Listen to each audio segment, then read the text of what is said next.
कहानी की शुरुआत में हम एक यंग कपल मैट और नादिया को देखते हैं जो अपने नए घर में रहने के लिए आए थे। ये घर एक सुनसान इलाके में होता है जिसके आसपास न कोई दूसरा घर और न ही आबादी होती है। शहर के शोर शराबे से तंग होकर मैट और नादिया को भी एक ऐसा ही शांत घर चाहिए था और यह खूबसूरत घर मैट को काफी कम कीमत में मिल गया था। ये दोनों जब घर के अंदर आते हैं तो घर काफी बुरी हालत में था, जैसे ये घर कई सालों से खाली पड़ा हुआ हो। इसलिए ये दोनों घर की साफ सफाई करने लग जाते हैं और जो भी फालतू सामान होता है मैट खिड़की से बाहर फेंकने लगता है। किचन को साफ करते समय नादिया को एक मरा हुआ बर्ड दिखाई देता है जिसे दफनाने के लिए वो बाहर ले जाती है, लेकिन तभी ऊपर खिड़की से मैट नादिया को आवाज देता है जिससे नादिया का ध्यान ऊपर मैट की तरफ चला जाता है और जब वो वापस उस बर्ड की तरफ देखती है तो वो बर्ड गायब हो चुका था। ये देखकर नादिया को कुछ अजीब लगता है और सोचती है कि अचानक वो परिंदा कहाँ गायब हो गया। दूसरी तरफ मैट को भी दीवार में एक अजीब सी चीज दिखाई देती है जिसे देखने के लिए वो वॉलपेपर को फाड़कर हटा देता है और वहाँ मैट को एक बड़ा दरवाजा दिखाई देता है जिसे खोलने के लिए चाबी की जरूरत थी। अब मैट उस दरवाजे की चाबी ढूंढने लगता है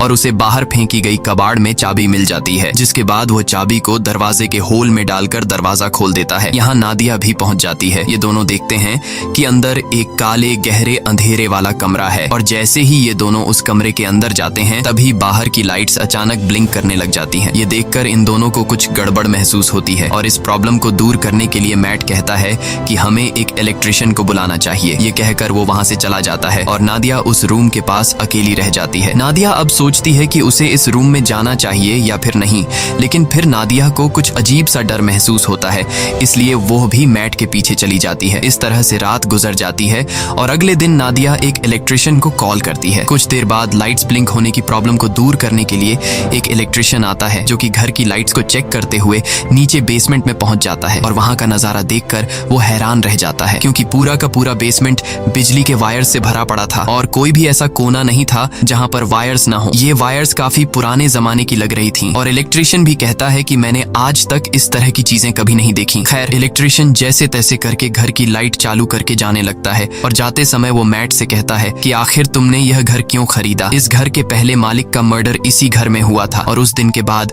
कोई इस घर में रहने को तैयार नहीं हुआ। यह सुनकर मैट बहुत ज्यादा घबरा जाता है और इस घर के बारे में रिसर्च करने लगता है। रिसर्च के दौरान इंटरनेट पर मैट को एक पुराने न्यूज आर्टिकल में थॉमसन फैमिली का पता चलता है जो कि एक कपल था और आर्टिकल में लिखा हुआ था कि इस घर में रहने वाले कपल को अपने ही बेटे ने मार दिया था जिसका नाम जॉन था। इन्वेस्टिगेशन के दौरान जॉन पुलिस को बताता है कि मुझसे यह मर्डर इस घर ने करवाए हैं। यह देखकर मैट को यह एक झूठी कहानी लगती है और कई घंटों तक रिसर्च करने के बाद वो थक जाता है। फिर अपनी पत्नी से छिपकर उसी अंधेरे वाले कमरे में बैठकर शराब पीने लग जाता है। बोतल में शराब पहले से ही 2 घूंट बची हुई थी जिसे पीकर वो बोतल खाली कर देता है और मन ही मन सोचता है कि काश पीने के लिए एक और बोतल मिल जाती। तभी अचानक लाइट्स ब्लिंक होने लगते हैं और कुछ देर के लिए लाइट चली जाती है और जब फिर से लाइट आती है तो उसके सामने एक शराब की बोतल पड़ी होती है। ये देखकर उसकी आंखें खुली की खुली रह जाती हैं और जब वह उस बोतल को हाथ लगाकर चेक करता है तो उससे पता चलता है कि यह एक असली बोतल है, यानी कि यह रूम किसी भी इच्छा को पूरी कर सकता है। अगली सुबह नादिया नींद से जागती है। वो देखती है कि मैट यहाँ पर नहीं है, इसलिए वो मैट को ढूंढने उस रूम में जाती है। वहाँ जाकर वो देखती है कि पूरा रूम कीमती पेंटिंग्स और नई चीजों से भरा हुआ है और मैट बहुत ही ज्यादा खुश है। मैट नादिया को बताता है कि इस रूम में किसी भी विश को पूरा करने की ताकत है। वो नादिया से कहता है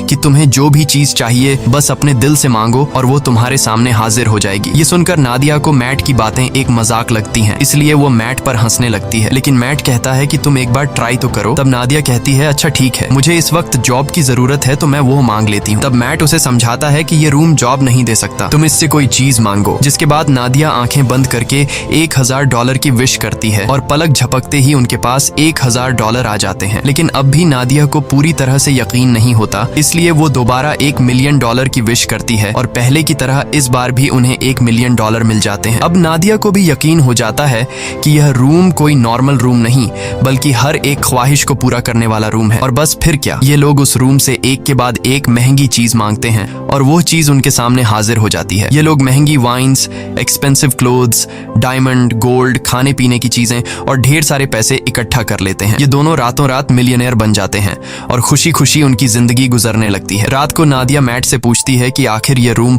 उनकी इतनी सारी विशेस कैसे पूरी कर रहा है, लेकिन मैट कहता है कि हमें इस बारे में बिल्कुल भी नहीं सोचना चाहिए, हमें बस एंजॉय करना है। इस तरह से ये दोनों अगले कई दिनों तक अपनी जिंदगी बिलियनर्स की तरह गुजारते हैं। हर बार जब भी उनकी कोई विश होती तो लाइट्स टिमटिमाती थीं और उनकी सारी ख्वाहिशें बेसमेंट में बने उस रूम में तुरंत पूरी हो जाती। ये दोनों डांस करते हैं, पार्टीज करते हैं और खूब मजे लेते हैं। लेकिन उनकी यह चमक दमक वाली जिंदगी अब कुछ ही दिनों की मेहमान थी और अब उनके बुरे दिन शुरू होने वाले थे। वैसे तो यह रूम हर एक चीज दे सकता था, पर एक चीज जो इन दोनों की जिंदगी की सबसे बड़ी ख्वाहिश थी और वो चीज उन्हें रूम दे भी सकता था, लेकिन ये दोनों रूम से उस चीज को मांगने के लिए तैयार नहीं थे। और वो चीज कुछ और नहीं बल्कि एक बच्चा था। एक दिन मैट नादिया को बच्चे का एक झूला गिफ्ट करता है, जो कि इस बात का इशारा था कि हमें बच्चे के लिए ट्राई करना चाहिए। मैट नादिया को समझाता है कि हमें एक बार फिर से कोशिश करनी चाहिए, लेकिन नादिया इसके लिए तैयार नहीं होती क्योंकि पहले भी उसके 2 मिसकैरेजेस हो चुके थे। अब नादिया परेशान हो जाती है। काफी देर तक सोचने के बाद वो इस रूम में जाकर एक बच्चे की विश करती है और बच्चा उसे मिल भी जाता है। जब मैट आकर नादिया को बच्चे के साथ देखता है तो वो बहुत गुस्सा हो जाता है और नादिया को डांटने लगता है कि तुम्हें बिना परमिशन के बच्चे को नहीं लेना चाहिए था। इस बात पर इन दोनों के बीच काफी देर तक बहस होती है। नादिया कहती है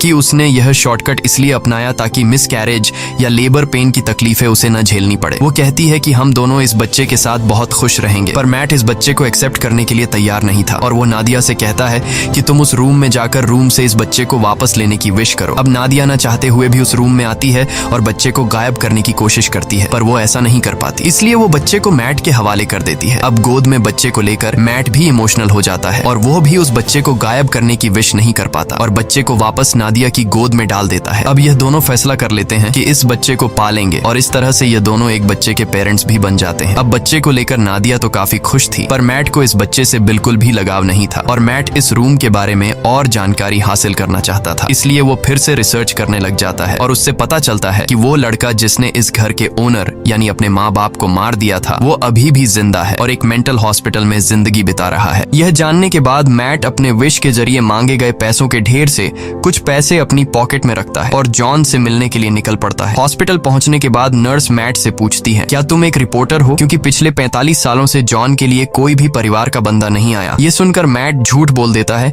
कि मैं भी एक रिपोर्टर हूँ। कुछ देर बाद जॉन आता है। जॉन बूढ़ा हो चुका था और जॉन पीछे वाले टेबल पर बैठकर मैट से कहता है, मुझे तुम्हारा ही इंतजार था। ये सुनकर मैट को कुछ अजीब लगता है और वो डायरेक्ट जॉन से पूछता है कि तुम इस रूम के बारे में क्या जानते हो और तुमने अपने मॉम डैड को क्यों मारा? तब जॉन कहता है कि मैंने अपने पेरेंट्स को नहीं मारा बल्कि उस रूम ने मुझसे यह करवाया। इसके बाद जॉन मुस्कुराते हुए कहता है, मुझे पता है कि तुम अभी मजे कर रहे हो, खूब खाना पीना, महंगे कपड़े और एंजॉय, लेकिन जल्द ही इसकी कीमत तुम्हें चुकानी पड़ेगी। और जॉन मैट से कहता है, जितनी जल्दी हो सके इस घर को छोड़ दो। मैट को जॉन की दिमागी हालत ठीक नहीं लगती, इसलिए वो उसे वहीं पर छोड़कर घर लौटने लगता है। रास्ते में वो पेट्रोल पंप पर गाड़ी में पेट्रोल डालने के लिए गाड़ी खड़ी करता है। पेट्रोल डलवाने के बाद जब मैट एम्प्लॉई को पैसे देने के लिए जेब में हाथ डालता है तो उसके हाथ में पैसों की जगह राख निकलती है। यह देखकर वो परेशान हो जाता है और दूसरी जेब से एम्प्लॉई को पैसे पकड़ाकर सीधे घर पहुंचता है और सोचने लगता है कि जाते हुए उसने ढेर सारे पैसे अपनी जेब में डाले थे, फिर अचानक वो पैसे कहाँ गायब हो गए। अब इस बात को कंफर्म करने के लिए उसने रूम से विश के जरिए जो पैसे मांगे थे वो उन पैसों को उठाकर बाहर खिड़की से फेंक देता है और देखते ही देखते वो पैसे अचानक गायब हो जाते हैं। इसके बाद मैट विश के जरिए मांगी गई एक पेंटिंग को उठाकर उसका आधा हिस्सा घर के अंदर रखता है और आधा बाहर। कुछ ही देर बाद जो हिस्सा घर से बाहर था वो राख में बदल जाता है और बाकी का हिस्सा वैसा का वैसा ही रहता है। यह देखकर मैट समझ जाता है कि वो लोग इस रूम से मिली किसी भी चीज को घर के बाहर नहीं ले जा सकते, नहीं तो वो सारी चीजें राख में बदल जाएंगी। मैट अब रूम की दीवार को तोड़ने लगता है ताकि उसे पता चल सके कि आखिर इस रूम में क्या छिपा है, पर दीवारों के अंदर उलझी हुई वायर्स के अलावा और कुछ भी नहीं था। हर जगह बस वायर्स ही वायर्स थीं। दीवारों को तोड़ने के शोर से नादिया भी वहाँ पर पहुँच जाती है। नादिया बच्चे को गोद में लिए बाहर की तरफ जाने लगती है, पर मैट उसे बाहर जाने से रोक लेता है और कहता है कि बच्चे को बाहर ले जाना सेफ नहीं है। वो उसे असली वजह नहीं बता पाता, मगर खुद उसे पता चल चुका था कि जो कुछ भी उस कमरे से विश के जरिए मांगा गया है उसे यहाँ से बाहर निकालने पर वो खत्म हो जाएगा। लेकिन मैट के मना करने के बावजूद भी नादिया बच्चे को बाहर ले जाती है। बाहर ले जाते ही बच्चा जोर जोर से रोना शुरू कर देता है और उसका कलर बदलने लगता है। यह देखकर नादिया भी चिल्लाने लगती है। नादिया की आवाज सुनकर मैट दौड़कर उसके पास जाता है और दोनों को उठाकर घर के अंदर ले आता है। और अब हम देखते हैं कि वो छोटा बच्चा अब छोटा बच्चा नहीं रहा, बल्कि वो कुछ ही सेकंड में 8 साल का लड़का बन चुका था। यहाँ मैट नादिया को सारी सच्चाई बता देता है कि वो रूम हमारी हर विश को पूरी कर सकता है, पर हम उसकी दी हुई चीजों को घर से बाहर नहीं निकाल सकते, वरना वो चीजें पुरानी होकर राख में बदल जाएंगी। ये सुनकर नादिया को बहुत दुख होता है और अब ये दोनों डिसाइड करते हैं कि इस बच्चे को घर में ही रखेंगे, कभी भी बाहर जाने नहीं देंगे, नहीं तो वो मारा जाएगा। इस तरह से दिन गुजरते हैं। नादिया बच्चे को घर के अंदर ही सब चीजें सिखाती है। वो उसे अपना बेटा मानती है और इस बच्चे का नाम रखती है शेन। शेन बाकी बच्चों से काफी अलग था। वो किसी की भी बात नहीं मानता और न ही उस पर किसी बात का असर पड़ता। उसकी हरकतें बिल्कुल भी बच्चों जैसी नहीं थी। खाने के दौरान वो बर्फ खाया करता था, लेकिन इन सब हरकतों के बावजूद भी नादिया शेन से बहुत ज्यादा प्यार करती थी। नादिया शेन को समझाती है कि वो घर के बाहर नहीं जा सकता क्योंकि बाहर खतरनाक लोग हैं जो उसे मार देंगे। ये सुनकर शेन बहुत मायूस हो जाता है और घर के अंदर कभी खिड़की तो कभी दरवाजे से बाहर की दुनिया देखता है। नादिया जब भी घर से बाहर निकलती या फिर घर के अंदर आती, तब वो दरवाजे में ताला लगा दिया करती ताकि शेन घर से बाहर ना निकल सके। एक दिन जब शेन घर में स्नो ग्लोब से खेल रहा था, तभी वहाँ पर मैट आता है। अब क्योंकि मैट को शेन से बिल्कुल भी लगाव नहीं था, इसलिए वो शेन को डांटता है कि तुम्हें यहाँ पर नहीं खेलना चाहिए। डर के मारे शेन के हाथ से स्नो ग्लोब नीचे गिरकर टूट जाता है। शेन को मैट के इस बर्ताव से बहुत दुख होता है। रात को शेन उन दोनों के कमरे के पास जाकर चुपके से नादिया और मैट की बातें सुनने लगता है। वो दोनों उस रूम के बारे में बातें करते हैं। यह सुनकर शेन को शक होने लगता है कि जरूर उस रूम में कुछ ऐसा है जिससे मैं अनजान हूँ। वो सोचता है कि पता नहीं यह दोनों मुझे क्यों घर से बाहर नहीं जाने देते और उस रूम से दूर रहने को कहते हैं। इसलिए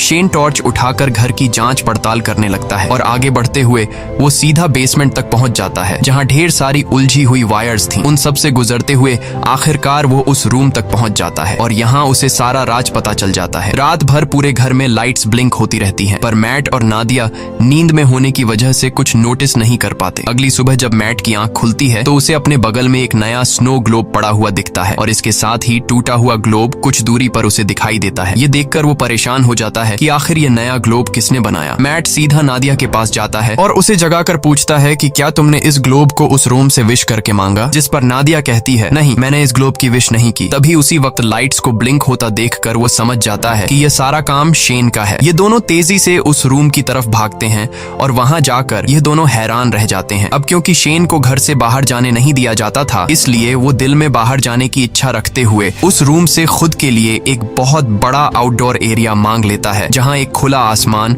और बड़ा जंगल था और शेन मजे से वहां खेल रहा था। नादिया अपने बेटे की बनाई हुई दुनिया को देखकर खुश होती है और उसके साथ खेलने लगती है, लेकिन मैट शेन के इस काम से बिल्कुल भी खुश नहीं था क्योंकि उसे डर था कि कहीं वह उस रूम से बंदूक या फिर कुछ गलत चीज न मांग ले जिससे उनकी जान खतरे में पड़ जाए। इसलिए वो शेन को हाथ से पकड़कर वापस घर के अंदर ले आता है। अब मैट उस रूम की चाबी अपने पास संभाल कर शेन को उस रूम में जाने से मना करता है, लेकिन नादिया मैट को ऐसा करने से रोकती है। वो कहती है कि हम पहले ही शेन को घर से बाहर जाने नहीं देते। अब बेचारे ने खुद के लिए एक अलग आउटडोर बना लिया है, इसलिए हमें उसे वहां जाने से नहीं रोकना चाहिए और वहां उसकी जान को भी खतरा नहीं है। पर मैट नादिया की बात नहीं सुनता और कहता है कि शेन अभी ना समझ है, मुझे डर है कि कहीं वो गलती से उस रूम से कुछ ऐसी चीज न मांग ले जिससे हम दोनों खतरे में पड़ जाएं। तभी फोन की घंटी बजती है और परमिशन न होने के बावजूद शेन फोन उठा लेता है, लेकिन जल्दी ही मैट उससे फोन छीनकर खुद बात करने लगता है। दूसरी तरफ कॉल पर जॉन था, जिसने शेन की आवाज सुनकर समझ लिया कि मैट ने उस रूम से एक बच्चा मांग लिया है। अब मैट भी उससे कोई बात नहीं छिपाता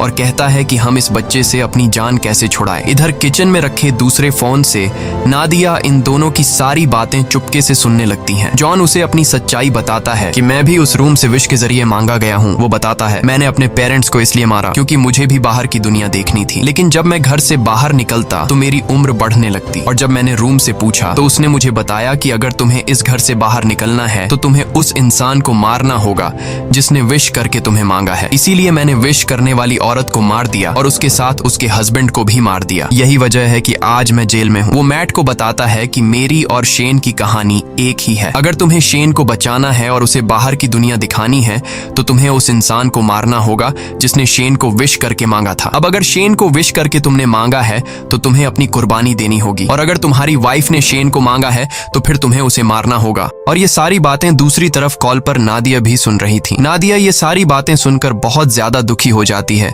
और वो गाड़ी निकालकर घर छोड़कर चली जाती है, जिससे मैट को उसकी फिक्र होने लगती है। नादिया शेन को जिंदगी देने के लिए खुद को मारने का सोचती है, पर वो ऐसा नहीं कर पाती। इधर मैट टेबल पर बैठकर शेन के साथ डिनर करने लग जाता है। तब शेन मैट से पूछता है कि मेरी मॉम कहाँ गई और उससे और भी कई सारे सवाल पूछता है, जिससे झुंझलाकर वो शेन को बता देता है कि वो उनका असली बेटा नहीं है और न ही उसकी कोई पेरेंट्स है। इतना ही नहीं, वो गुस्से में आकर शेन को रूम से बाहर निकाल देता है। डर के मारे शेन रोते हुए ऊपर अपने रूम में चला जाता है। कुछ ही देर में मैट को अपनी गलती का एहसास होता है। वो शेन के रूम में जाकर उससे माफी मांगने लगता है और सारी रात वो दोनों साथ में सोते हैं। जब नादिया वापस घर लौटती है तो इन दोनों को एक साथ सोते देखकर उसे बहुत अच्छा लगता है। कुछ देर बाद मैट की आंख खुल जाती है और वो देखता है कि नादिया घर वापस आ चुकी है। मैट नादिया से कहता है कि मैं तुम्हारे लिए बहुत ज्यादा परेशान हो रहा था और कहता है मुझे माफ कर दो क्योंकि मैं शेन पर चिल्लाया और तुमसे भी झगड़ा किया। बातचीत के दौरान ये दोनों एक दूसरे के करीब आने लगते हैं और जब ये दोनों रूम में इंटीमेट हो रहे थे तब शेन चुपकर दरवाजे से उन्हें देखने लगता है। वो अपने दिल में नादिया के लिए अट्रैक्शन महसूस करता है। अब उसे भी ये सारी चीजें करनी थी, इसलिए अब वो इन दोनों के सोने का इंतजार करता है। जब ये दोनों गहरी नींद में चले जाते हैं तब शेन चुपके से आकर मैट की पॉकेट से घर के बाहर जाने की चाबी चुरा लेता है। अगले दिन सुबह मैट और नादिया फ्रंट डोर को खुला देखकर समझ जाते हैं कि शेन घर से बाहर निकल गया है, इसलिए उन्हें डर था कि कहीं वो मर न गया हो। लेकिन तभी घर के एक अलग हिस्से में शेन को देखकर दोनों हैरान हो जाते हैं क्योंकि शेन अब जवान और ताकतवर हो चुका था। वो अपने पेरेंट्स की तरफ गन पॉइंट करके उन्हें धमकाता है। तब नादिया उसे समझाने की कोशिश करती है। इसी बीच मैट शेन पर हमला कर देता है और दोनों में फाइट होने लगती है। लेकिन उनकी फाइट के दौरान नादिया को धक्का लगता है जिससे वह नीचे गिरकर बेहोश हो जाती है। कुछ देर बाद मैट उसे जगाते हुए बताता है कि शेन को गलती से गोली लगने की वजह से वो मर गया। ये सुनकर नादिया रोने लगती है। मैट उसे तसल्ली देकर वापस घर में ले आता है और यहाँ आता है कहानी में सबसे बड़ा ट्विस्ट, क्योंकि अभी जो मैट नादिया को उठाकर घर लेकर गया वो असल में मैट नहीं बल्कि शेन है। इधर दूसरे रूम में जहां उनकी फाइट हुई थी असली मैट होश में आ जाता है और पूरे घर में अपनी वाइफ की तलाश करता है। तभी लाइट्स को फिर से टिमटिमाते देखकर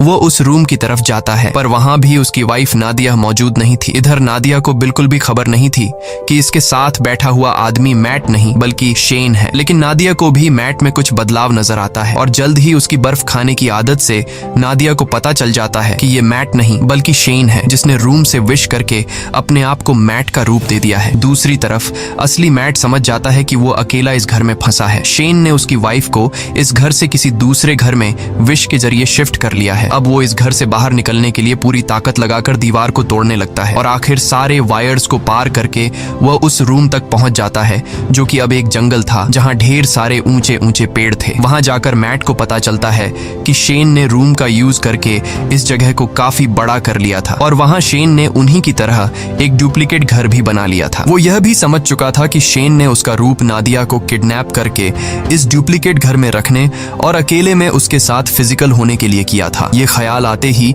अपनी बीवी को वापस पाने के लिए मैट उस जंगल में दौड़ते हुए फाइनली उस डुप्लीकेट घर के अंदर पहुंच जाता है जहां शेन नादिया के साथ जबरदस्ती करने की कोशिश कर रहा होता है। मैट को अंदर आते देखकर शेन फिर से लड़ाई के लिए तैयार हो जाता है। अब यहाँ नादिया भी पहचान नहीं पाती कि असली मैट कौन सा है क्योंकि वो दोनों बिल्कुल सेम टू सेम थे। और यहाँ ये दोनों नादिया से कहते हैं कि मेरे साथ चलो। अब नादिया समझदारी से काम लेते हुए शेन का नाम लेती है, जिसे सुनते ही शेन उसकी तरफ देख लेता है और नादिया को समझ आ जाता है कि यह शेन है, जिसके बाद वो शेन को धक्का देकर नीचे गिरा देती है। जमीन पर गिरते ही वो अपने असली रूप में आ जाता है। उधर मैट और नादिया रूम से बाहर निकलने की कोशिश करते हैं पर निकल नहीं पाते क्योंकि शेन ने रूम से उनके इसी घर में फंसे रहने की विश मांगी हुई थी। लाख कोशिशों के बाद भी जब वो लोग घर से नहीं निकल पाते तो मैट रुक जाता है और वहां से निकलने का कोई तरीका सोचने लगता है। यहाँ मैट होशियारी से एक ऐसी विश करता है कि हम दोनों का नया रूप इस घर के अंदर ही रहे और हमारा असली रूप इस घर से बाहर चला जाए। तभी अचानक वहां पर शेन भी आ जाता है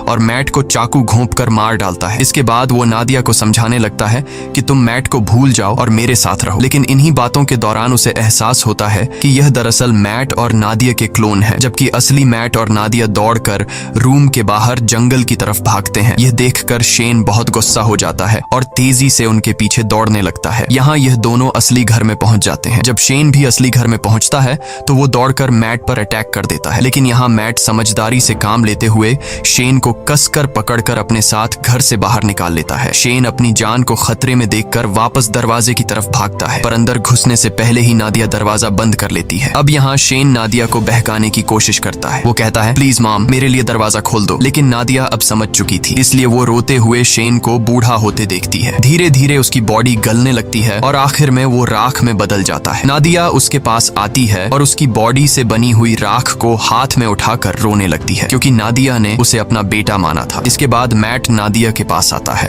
और दोनों एक दूसरे को गले लगा लेते हैं। अब सीन शिफ्ट होता है और हमें कुछ महीने बाद का सीन दिखाया जाता है जहां मैट मैट और नादिया एक छोटे से घर में सेटल्ड हो जाते हैं और सुकून से रहने लगते हैं। पर थोड़े ही दिनों बाद नादिया डरते हुए अपना प्रेगनेंसी टेस्ट करती है और रिपोर्ट पॉजिटिव आती है, यानी अब इन दोनों का खुद का एक बेबी आने वाला है। इसी के साथ ये कहानी खत्म हो जाती है। अगर आपको ये वीडियो अच्छी लगी हो तो हमारे चैनल को सब्सक्राइब और वीडियो को लाइक जरूर कीजिएगा।